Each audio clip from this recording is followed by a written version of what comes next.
नमस्कार दोस्तों, स्वागत है आपका अपना यूट्यूब चैनल जीके बाजार में। दोस्तों, जिनका एग्ज़ाम 18 अगस्त, 21 अगस्त, 25 अगस्त और 28 अगस्त को है, मैं उनके लिए 40 ऐसे प्रश्न लाए हैं। बिल्कुल आपको एग्ज़ाम जैसा फीलिंग आएगा। अगर आपको इनका आंसर पता है तो आप कमेंट में भी ज़रूर बताएं। अगर गलत होता है तो कोई बात नहीं, आपके लिए और अच्छा बात है कि आप यहाँ पे आपका टेस्ट हो जाएगा। तो दोस्तों, अगर चैनल पे आप नया है तो चैनल को जरूर सब्सक्राइब कर लें। तो चलिए बिना टाइम वेस्ट करते हुए क्वेश्चन की तरफ बढ़ते हैं। हमारा पहला क्वेश्चन क्या बोल रहा है दोस्तों? भारतीय प्रायद्वीपों में उष्ण कटिबंधीय साल वन पाए जाते हैं। तो कहाँ पाए जाते हैं दोस्तों? कब सही आंसर होगा? पश्चिम घाट में पाया जाता है। कहाँ पाया जाता है दोस्तों? पश्चिम घाट में पाया जाता है भारतीय प्रायद्वीपों में उष्ण कटिबंधीय वन। आपका अगला सवाल हो जाएगा दोस्तों, निम्नलिखित में से वह शासक कौन था जिसने राज सिंहासन पर बैठने के लिए अपने पिता बिम्बिसार की हत्या कर दी? तो कौन था दोस्तों? आपका सही आंसर हो जाएगा अजातशत्रु। अजातशत्रु ऐसा था कि ये राज सिंहासन पाने के लिए अपने पिता का हत्या कर दिया। आपका बी आंसर सही हो जाएगा। आपका अगला सवाल हो जाएगा दोस्तों, निम्नलिखित में से भारतीय संविधान के ऊपर सबसे अधिक प्रभाव किसका पड़ा? तो किसका पड़ा दोस्तों? भारत सरकार अधिनियम 1935 का पड़ा। किसका पड़ा? भारतीय सरकार अधिनियम 1935 का पड़ा। दोस्तों, मैं फिर से बोल रहा हूँ, अगर आप चैनल पे नए आए हैं तो चैनल को जरूर सब्सक्राइब कर लें। आपको इस टॉपिक पे रिलेटेड वीडियो यहाँ पे मिलता ही रहेगा। आपका अगला सवाल हो जाएगा दोस्तों, किस कंपनी को बीमार माना जाएगा यदि उसके द्वारा घोषित वार्षिक सूचित हानि कंपनी कुल मूल्य का प्रतिशत क्षय दर्शाता है? तो इसका सही आंसर हो जाएगा, अगर वो 50% क्षय दर्शाता है तो उसे हानि घोषित माना जाएगा कंपनी को। आपका अगला सवाल हो जाएगा दोस्तों, यूपीएससी में अध्यक्ष के अलावे होते हैं तो कितने सदस्य होते हैं? यूपीएससी में अध्यक्ष के अलावे कितने सदस्य होते हैं? तो इसका सही आंसर हो जाएगा दोस्तों 5 का सी, 10 सदस्य होते हैं। कितने होते हैं? 10 सदस्य होते हैं। आपका अगला सवाल हो जाएगा दोस्तों, सर्वोच्च न्यायालय के न्यायाधीशों का चुनाव किस प्रकार होता है? तो किस प्रकार होता है दोस्तों? का सही आंसर हो जाएगा डी, मुख्य न्यायाधीश के सलाह पर राष्ट्रपति द्वारा होता है। ओके ना? आप क्वेश्चन को याद करते जाइएगा। आपका अगला सवाल हो जाएगा दोस्तों, प्रजातंत्र की संसदीय कार्य प्रणाली में भारत का अंशदान क्या है? तो इसका सही आंसर हो जाएगा दोस्तों 7 का ए, शून्य काल है। क्या है? शून्य काल है। आपका ए आंसर सही हो जाएगा। आपका अगला सवाल हो जाएगा दोस्तों, भारत के संसद में सत्र के दौरान शून्यकाल की अधिकतम अवधि कितना निर्धारित किया गया है? तो इसका सही आंसर हो जाएगा दोस्तों 8 का बी, 1 घंटा निर्धारित किया गया। कितना? 1 घंटा निर्धारित किया गया है। आपका अगला सवाल हो जाएगा, भारत के निर्वाचन आयोग में अध्यक्ष के अलावे और कितने सदस्य होते हैं? तो कितने सदस्य होते हैं दोस्तों? 2 सदस्य होता है। आपका डी आंसर सही हो जाएगा। डी आंसर सही हो जाएगा, 2 सदस्य होते हैं। आपका अगला सवाल हो जाएगा, निम्नलिखित में से गंगा की कौन सी सहायक नदी उत्तर की ओर बहती है? तो इसका सही आंसर हो जाएगा दोस्तों सी, सोन नदी। क्या? सोन नदी जो है ना, वो गंगा की सहायक नदी उत्तर की ओर बहती है। आपका अगला सवाल हो जाएगा दोस्तों, वायु प्रवाह के बीच में पर्वतों के आ जाने से जो वर्षा होती है उसे क्या कहते हैं? तो उसे क्या कहते हैं दोस्तों? 11 का ए सही हो जाएगा, पर्वतीय वर्षा कहते हैं। क्या कहते हैं? पर्वतीय वर्षा कहते हैं। आपका अगला सवाल हो जाएगा, चक्रवात क्या है? तो चक्रवात क्या है? उत्तरी उत्तरी गोलार्ध में उत्तरावर्त हवाओं की एक निम्न दाब पेटी है। आपको पता चल गया ना चक्रवात क्या है? तो चक्रवात है उत्तरी गोलार्ध में उत्तरावर्त हवाओं की एक निम्न दाब पेटी है। आपका अगला सवाल हो जाएगा दोस्तों, निम्नलिखित में से किस शासक ने बौद्धों के लिए विख्यात विक्रमशिला विश्वविद्यालय की स्थापना की थी? तो इसका सही आंसर हो जाएगा दोस्तों 13 का डी, धर्मपाल। कौन? धर्मपाल जो था वो क्या, बौद्धों के लिए विख्यात विक्रमशिला विश्वविद्यालय की स्थापना करवाया था, धर्मपाल ने। आपका डी आंसर सही हो जाएगा, डी। आपका अगला सवाल हो जाएगा, मूल संविधान में मूलभूत अधिकारों को 7 भागों में वर्गीकृत किया गया था, परंतु अब केवल कितने वर्गों में रह गया है? तो इसका सही आंसर हो जाएगा 14 का डी, सिर्फ 6 वर्गों में रह गया। कितने?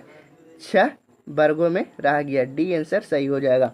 अगला सवाल हो जाएगा आपका, सरकार की कर तथा व्यय संबंधित नीति को निम्नलिखित में से क्या कहा जाता है? तो इसका सही आंसर हो जाएगा 15 का बी, राज्य राजकोषीय नीति, क्या राजकोषीय नीति कहा जाता है। बी आंसर सही हो जाएगा आपका।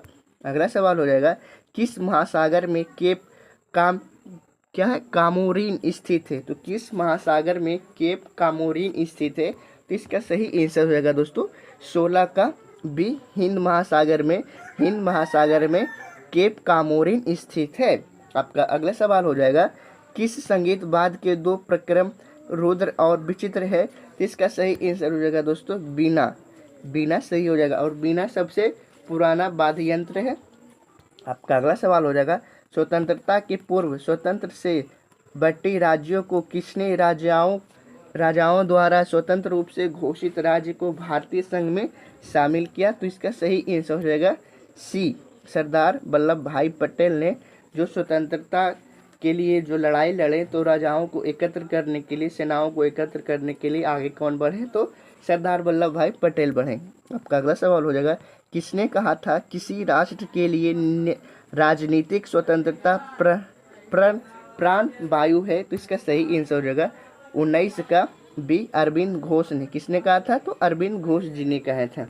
आपका अगला सवाल हो जाएगा, किस गुप्त शासन ने आक्रमणकारियों हुनों से अपने साम्राज्य की सफलता पूर्वक रक्षा की, तो इसका सही आंसर हो जाएगा 20 का ए, स्कंदगुप्त। कौन, स्कंदगुप्त ने गुप्त शासक के आक्रमणकारियों से अपनी साम्राज्य की सुरक्षा की, वो भी संपूर्ण पूर्वक।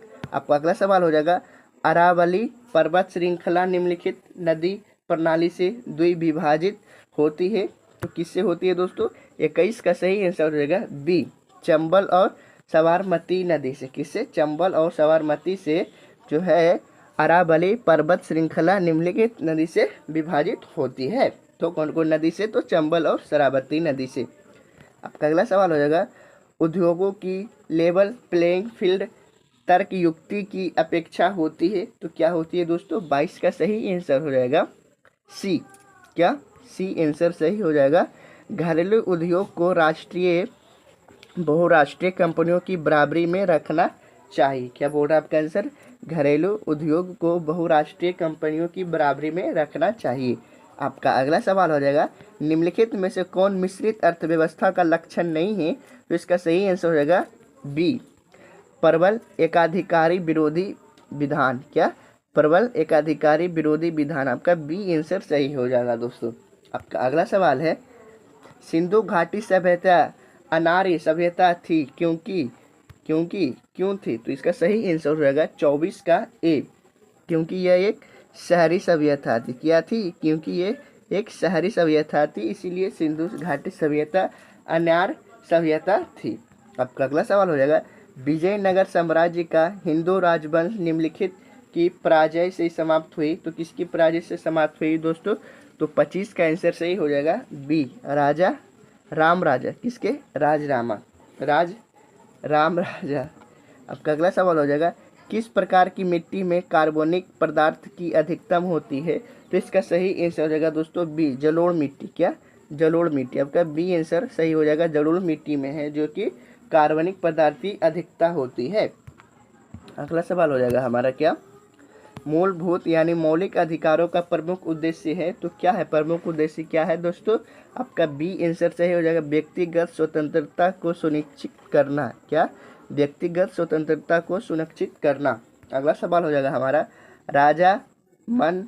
राजा मान सिंह को बिहार प्रांत का प्रांतपति नियुक्त किया गया था, तो किसने किया था, तो 28 का सही हो जाएगा अकबर ने किया था। आपका अगला सवाल हो जाएगा, मुगल शासक जहांगीर ने 1621 ईस्वी में किसे बिहार का प्रांतपति नियुक्त किया था, तो किसको किया था दोस्तों, 29 का सही आंसर हो जाएगा बी, राजकुमार परवेज को किया था। किसे, राजकुमार परवेज को। अगला सवाल हो जाएगा हमारा, देश के किस राज्य में सबसे पहले जमींदारी उन्मूलन कानून बना, तो आपका सही आंसर हो जाएगा 30 का ए, बिहार में। कहाँ, बिहार में बना। सबसे पहला देश के किस राज्य में सबसे पहले जमींदारी उन्मूलन बना, तो बिहार में बना। अगला सवाल हो जाएगा हमारा, भारत के संविधान में पहला संशोधन किस राज्य के कारण हुआ, तो इसका सही आंसर हो जाएगा डी, बिहार के कारण। किसके कारण, बिहार के कारण। आपका अगला सवाल है, कोल गैस में होता, तो कोल गैस में क्या क्या होता है दोस्तों? 32 का सही आंसर हो जाएगा डी, H2CH4CO। क्या क्या होता है? H2CH4CO होता है। आपका अगला सवाल हो जाएगा, स्नेहक तेल होते हैं तो क्या होते हैं स्नेहक तेल? 33 का सही आंसर हो जाएगा सी, C2O इंटू C3O हाइड्रोकार्बन। क्या क्या होता है? C2O C3O हाइड्रोकार्बन होता है। आपका सी आंसर सही हो जाएगा। आपका अगला सवाल हो जाएगा, फैन प्लवन विधि इस अयस्क के लिए प्रयोग किया जा सकती है तो किस अयस्क के लिए प्रयोग किया जाता है फैन उत्प्लवन विधि? तो आपका सही आंसर हो जाएगा जिंक ब्लेंड के लिए। किसके लिए? जिंक ब्लेंड के लिए फैन प्लवन विधि अयस्क के लिए प्रयोग किया जाता है। अगला सवाल हो जाएगा हमारा, श्वेत फास्फोरस में इस जैसी गंध होती है तो किसकी जैसी? लहसुन के जैसी गंध होती है श्वेत फास्फोरस में। आपका अगला सवाल हो जाएगा, इसके लिए बेलनाकार लेंस की आवश्यकता होती है तो किसके लिए होती है दोस्तों? 36 का, एक मिनट, 36 का आंसर सही हो जाएगा डी, जूल मीटर के लिए। किसके लिए? जूल मीटर के लिए। आपका अगला सवाल हो जाएगा दोस्तों, कौन अनुप्रस्थ तरंग नहीं होती है? तो इसका सही आंसर हो जाएगा 38 का सी, ध्वनि तरंग। क्या? ध्वनि तरंग जो है अनुप्रस्थ तरंगे नहीं होती है।